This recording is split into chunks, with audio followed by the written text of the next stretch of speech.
it's Jen. Welcome back. So today for you, I'm going to do a really fun book tag. I actually watched this recently over on Rescue and Reads. It's Brittany's channel, and I thought that is so much fun. I want to do that. I had such a great time watching her video, so check that out. The original creator is Lovely Day with Holly, so I'm guessing her name is Holly, so I will link that below as well in case you want to check out her channel. But this is called the Carol of the Books book tag, and I have 15 different Christmas song titles with book recommendations. So each of these 15 book recommendations I have actually read and enjoyed and want to share with you. So let's just get started. So the first one is It Came Upon a Midnight Clear, a book with a nighttime scene on the cover. And for that one, I am picking Beast of Extraordinary Circumstances by Ruth Emmie Lang. I read this a few years ago, loved it when I read it, gave it 5 stars. It's published in 2017, so it's a little bit backlist. But this book was full of a little bit of magical realism. We're following Wylan Gray. He was born in a blizzard. He was orphaned and believed to be raised by wolves. And he just inspires endless curiosity in everyone that he meets. So this story is Wylan's journey. You meet a lot of fun characters along the way that have been affected one way or another by him. It's definitely more on the imaginative side, but I thoroughly enjoyed it. This is a debut novel as well. And it says, Ruth Emmie Lang introduced us to a character who will live in readers' hearts long after the last page is turned. And that is true. I fell in love with this character. And I think this is something that a lot of people talk about. And it's really worth the read. I really enjoy that. Okay, song number 2 is Oh Little Town of Bethlehem, a book set in a small town. For that one, I'm going to go with The Night Swim by Megan Goldin. This is a psychological thriller. There are trigger warnings for rape in here, but we have a podcast element as well. Rachel Kroll has become kind of an overnight sensation in the podcast world, and she is starting a new season of her podcast, and it's bringing her to a small town that's been basically devastated and torn apart due to like this brutal rape. So there are triggers in this one for rape. But she throws herself into an investigation. There's mysterious letters. I don't want to read too much, give you guys too much. I might spoil something.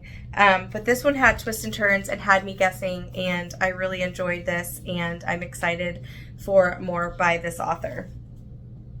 Okay, number 3 is Joy to the World, a book with a global setting. This one, I don't know. It was a little bit of a stretch, but I'm going to go with it, and that is Central Park. We're going to call this author Mr. Musso because I cannot say that name. This I picked as a world global setting because the author is French. This is translated from French. It takes place in Central Park in New York City. We have a French cop. We have a musician who was playing a gig in Dublin. So we have a couple different countries here. And this one was like a suspense thriller, like action-packed. I want to say this whole book took place in like a matter of days. But we're following Alice. She is a cop, and she wakes up in New York City in Central Park with no memory the night before, and she's handcuffed to a complete stranger, and that's the musician whose name is Gabriel. She has her gun is missing. She's got blood on her clothes. She's confused. Was she drugged? Was she kidnapped? Over the course of the next 24 hours, Alice and Gabriel race across New York City in search of answers, stumbling upon a startling set of clues that point to a very terrible person from their past. So Alice must finally confront her memories of hunting the serial killer who took everything from her. And this was just so good. I read this like in a day. I could not put it down. So that's that one.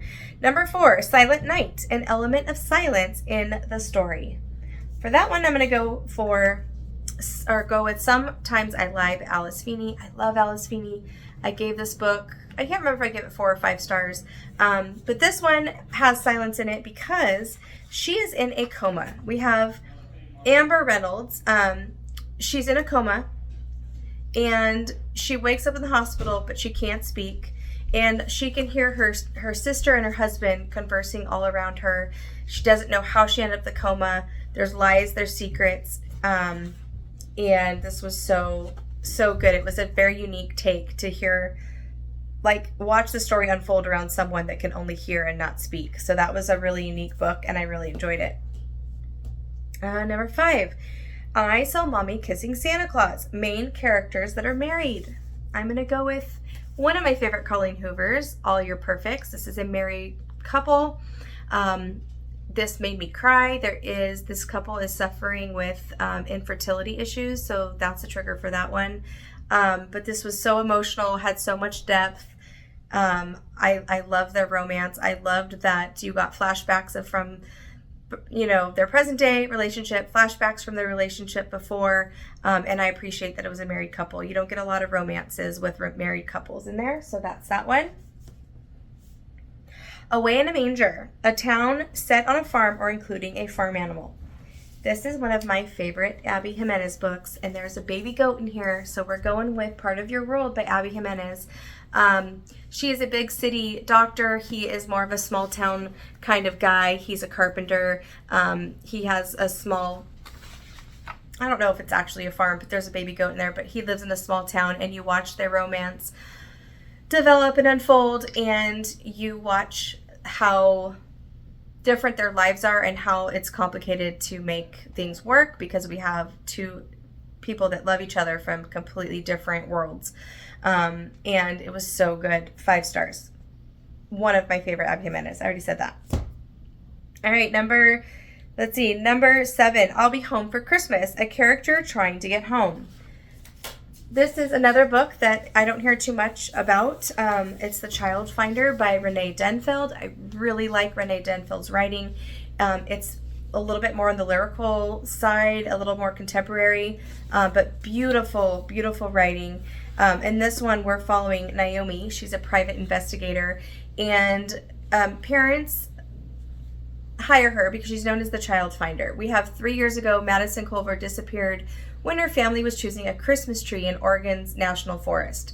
So now she would be 8 years old if she survived. So she tries to uncover what happened to Madison and her disappearance and to bring her home. This was 5 stars. I think I only have one more by this author I haven't read, but she's a really great author that I highly recommend if you haven't checked her out.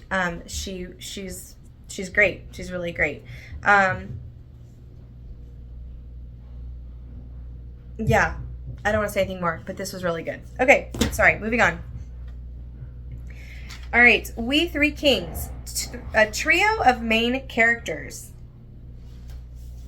For that one, we're going to go with What Lies in the Woods by Kate Alice Marshall. We are following 3 friends, Naomi, Cassidy, and Olivia. So they grow up together, spend the summers roaming the woods. There is an attack. I'm going to try not to give anything away.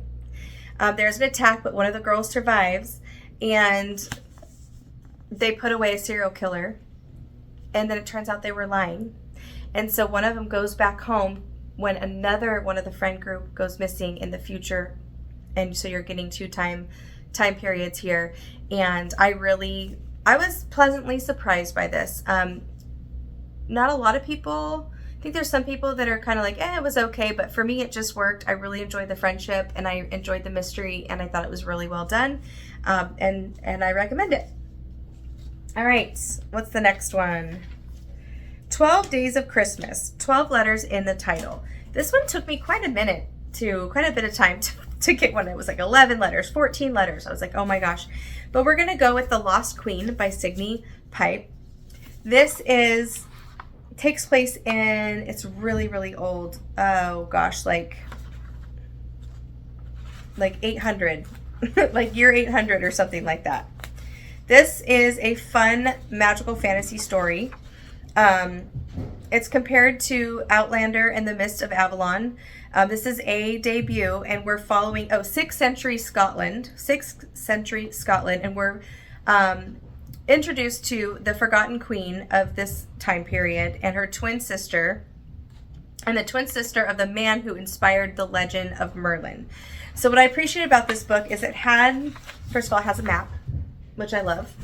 It also has the people, breaks down the different families, because there's a lot of characters. I gave book 2 of this 5 stars. This one was 4.5 stars because I felt a little confused in the beginning. But again, it's a fantasy with lots of characters. And then it has a whole section of with the people of how you pronounce some of these names and places and everything. So I really appreciated that. That helped me out a lot. Yeah, I don't want to give away too much, but basically we're following Langareth and her twin brother Lilokin, which I don't know if I'm saying those right. And there's things going on. They're trying to save their kingdom. Basically, very, very strong female protagonist in this book. And I really enjoyed it. And there's a 3rd book in this series that I have not yet read. Kind of feel like I need to reread some of this before I hit up number 3, but I really enjoyed this when I read it, and not a lot of people talk about it, so I thought it'd be good to suggest.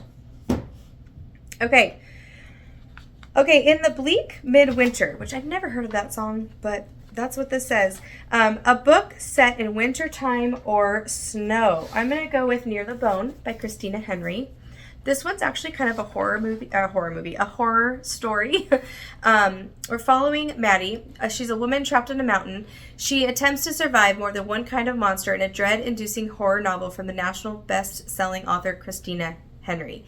The end of this book was so unsettling, and I felt like I could not breathe reading the end of this book because it was so intense. It was really good. It's been recommended by Paul Tremblay, so if you like him, you probably would like this book as well.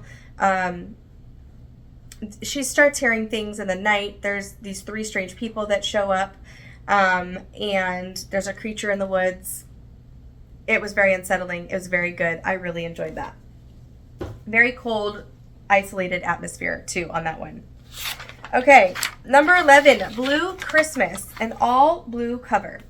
So I have a ton of blue covers, but I went with one that I haven't talked about on this channel, I don't believe. I really enjoy Chevy Stevens. She's a thriller mystery author. And this is Always Watching. This has cult vibes. Actually, I think, the mom grew up on a commune, but there's definitely cult vibes in this one. We're following Nadine, who works in a psychiatric hospital. She tries to help people dealing with broken families. That's like her passion. But she also doesn't want to look at her own past because she's got kind of a messed up past as well. And during her practice, she brings in this distraught woman named Heather. She is brought to the psych hospital after a failed suicide attempt. And as Nadine starts to take care of her, she learns more about this woman and realizes they have a lot more in common than she would care to admit. Their past, it kind of brings up stuff from her past, and it was really good. Okay. Rudolph the Red-Nosed Reindeer, a plot that deals with bullying. I'm not going to tell you what to think about this because you'll have to wait for my wrap-up, but The Teacher by Frida McFadden definitely has bullying in it. Bullying is so upsetting. I am a middle school counselor, so I help kids with peer incidences all the time. And so, it's hard to read with the bullying part of it, but it was a good thriller. I'm not going to tell you anymore until you hear my thoughts and my wrap-up. But The Teacher by Frida McFadden for that one.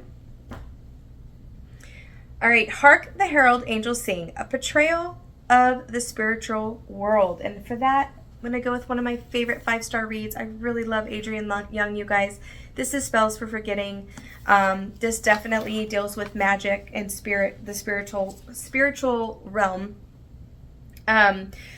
It's Emery Blackwood. Her life has changed forever the night her best friend was found dead, and the love of her life, August Salt, was accused of murdering her.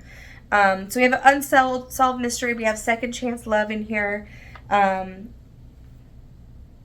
We have a small town. We have magic. We have a magical family apple orchard. Very good. Pick this one up. You guys will love that. It's the most wonderful time of the year. A story manipulates time in some way. When I read this, I really enjoyed it. This is Una Out of Order by Margarita Montemor. It definitely manipulates time. It is not just you're all over the place. You're present day, then you're 15 years ago, then you're 8 years ago, then you're in the future. You are all over this place, and I was worried that I wouldn't be able to follow it, but I was able to follow it, and I was really interested and connected to Una's character. I was just rooting for her to figure it out, how the story unraveled from beginning to end. I can't explain it. The story moved forward, even though it was jumping back and forth in time, if that made sense. It was very well crafted. I really thought the author did a great job. This could have been a huge miss had it not been done correctly because of how jarring the time jumps were. But they were jarring in a good way and always left off at the chapter ready for another chapter and wondering, oh gosh, where are we going to be next? And I really enjoyed it. It all makes sense in the end. So there's that one. Okay, last but not least, Carol of the Bells, a plot where music is a key element.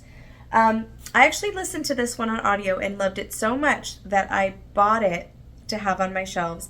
There is actually music in the audio version, which is why I enjoyed it so much, and that is The Violin Conspiracy by Brendan Slocum. There's a second book by him with music as the main part that Brittany mentioned, and I have not read that one. I would like to. But this one, we have a violin that is worth millions of dollars. It is stolen. You have topics of racism in here as well that were hard to read and just so upsetting. But it was a very engaging story. There was suspense in here, figuring out who stole this violin and why, and tracking it down, on top of having he wants his violin back because he's going to perform in some kind of competition that is like top tier competition, and he's an African American violinist, and he has to kind of prove himself in this day and age where this takes place, and on top of trying to find his lost violin that is worth millions of dollars. So very good. Definitely listen to this one if you can, because you get that music in there, which is really cool. So there's that one for Carol of the Bells. There you have it. There's 15 recommendations based upon Christmas songs. Are you guys sick of Christmas songs yet? I know they start playing them in like November.